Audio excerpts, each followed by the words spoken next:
The eye-patch-wearing man in the Hathaway shirt, Colonel Whitehead and Schweppervescence, the Pepperidge Farm bakery wagon. All have become advertising icons. And all came from the mind of David Ogilvy, one of the founding fathers of modern advertising. In 1962, Time magazine called him the most sought-after wizard in today's advertising industry. His firm belief that the consumer is not a moron helped start a creative revolution in the 1960s that changed the landscape of American advertising. Born in England in June 1911, Ogilvy took a rather circuitous route on the way to becoming an advertising legend. After flunking out of Oxford in 1931, he headed to Paris and took a job as a chef's apprentice at the Hotel Majestic. Monsieur Pittard, the head chef, made an everlasting impression on Ogilvy, and helped form his principles on management when he fired a junior chef who could not get his bread to rise properly. Ogilvy recalls, "I was shocked by his ruthlessness, but it made all the other chefs feel that they were working in the best kitchen in the world." He returned to England to sell cooking stoves, door to door. Ogilvy's career with Aga cookers was astonishing. He sold stoves to nuns, drunkards, and everyone in between. He was so successful that his employer asked him to write an instructional manual for his fellow salesmen. Fortune magazine called it later, probably the best sales manual ever written. Some of his suggestions in the manual are: the more prospects you talk to, the more sales you expose yourself to, the more orders you will get. But never mistake quantity of calls for quality of salesmanship. The manual, along with the intercession of his brother, Francis, helped win Ogilvy a copywriting job at the London advertising agency of Mather and Crowley, where Francis was an executive.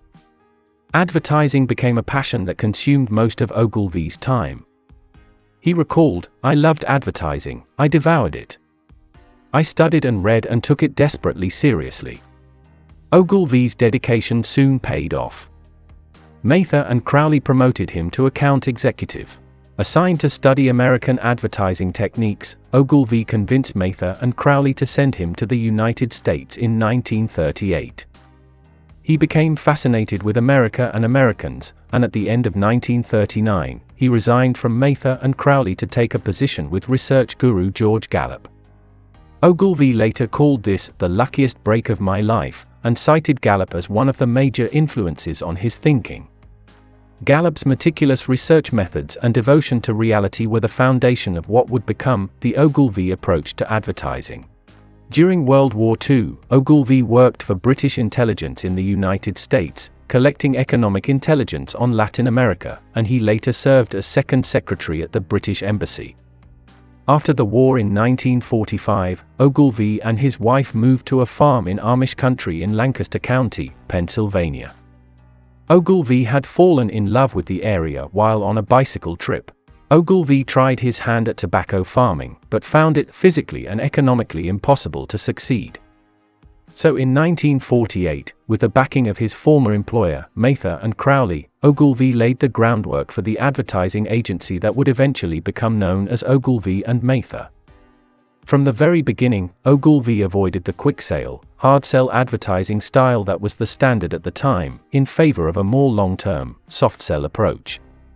Ogilvy's strategy focused on building brand name recognition, and featured lengthy, informative, benefit-oriented copy and eye-catching people or symbols. His first major success came with a campaign he created for the small Maine clothing company Hathaway. Ogilvy's copy for the initial ad crackled with a literacy that flattered readers' intelligence. But it was the accompanying photograph that propelled the campaign into advertising history. Ogilvy decided to photograph his male model, wearing a Hathaway shirt and an eye patch. When the man in the Hathaway shirt appeared for the first time in the New Yorker magazine, it caused an instant sensation. The company could barely keep up with demand for its shirts.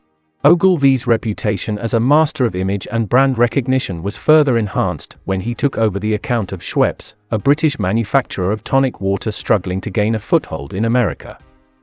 He designed a print ad campaign around Colonel Edward Whitehead, the bearded, ever-so-British head of Schweppes American operations. Within 5 years, Schweppes was selling more than 30 million bottles a year. What made the work of Ogilvy stand out was Ogilvy's insistence that print ads not only put client names or brand names in each headline, but promise a benefit, deliver news, offer a service, quote a satisfied customer, recognize a problem, or tell a significant story.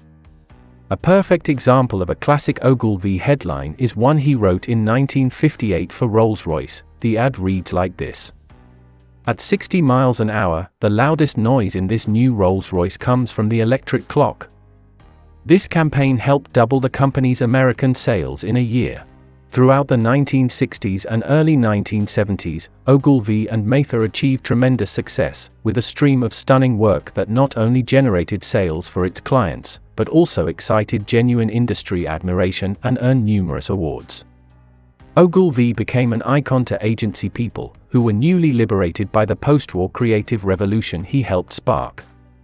By the time Ogilvy stepped down as creative director of Ogilvy and Mather in 1975, it ranked as the world's fifth largest advertising agency. Today, David Ogilvy is viewed by many in the industry as the most influential advertiser of the 20th century. His advertising ideas have become icons, his writings and books become the Bible of what constitutes good and bad advertising. But his greatest legacy, the one that truly shaped the face of modern advertising, was an approach to advertising that regarded the consumer as an intelligent buyer. Unlike many advertisers, David Ogilvy always used his clients' products. This is not in the hope of gaining favors, but elementary good manners, he writes in his autobiography, Confessions of an Advertising Man. Ogilvy also resigned accounts when he lost confidence in a product. Rolls-Royce was one of Ogilvy's early clients and a cornerstone of his fledgling agency. But he resigned the account when he felt the quality of the cars, which he loved to drive, was not up to speed. In 1973, Ogilvy retired as chairman of Ogilvy and Mather, and moved to his estate in France. While no longer involved in the agency's day-to-day operations, he stayed in touch with the company. Ogilvy came out of retirement in the 1980s to serve as chairman of Ogilvy and Mather in India. He also spent a year acting as temporary chairman of the agency's German office, commuting weekly between France and Germany. He visited branches of the company around the world, and continued to represent Ogilvy and Mather at gatherings of clients and business audiences. In 1989, the Ogilvy Group was bought by WPP Group, a British parent company, for $864 million in a hostile takeover, made possible by the fact that Ogilvy Group had made an IPO as the first company in marketing to do so.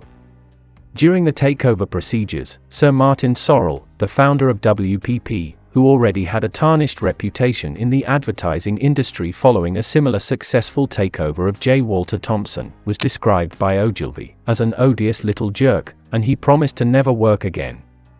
Two events followed simultaneously. WPP became the largest marketing communications firm in the world, and David Ogilvy was named the company's non-executive chairman, a position he held for 3 years. Eventually he became a fan of Sorrell. A letter of apology from Ogilvy reached Sorrell's office, which is said to be the only apology David Ogilvy ever offered in any form during his adult life. Only a year after his derogatory comments about Sorrell, he was quoted as saying, "When he tried to take over our company, I would like to have killed him. But it was not legal. Now I like him enormously, I wish I had known him 40 years ago." At age 75, Ogilvy was asked if anything he'd always wanted had somehow eluded him. His reply was, "Knighthood.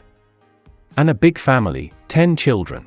He didn't achieve knighthood, but he was made a commander of the Order of British Empire. In 1977, he was elected to the US Advertising Hall of Fame. David Ogilvy died on the 21st of July 1999 at his home, France.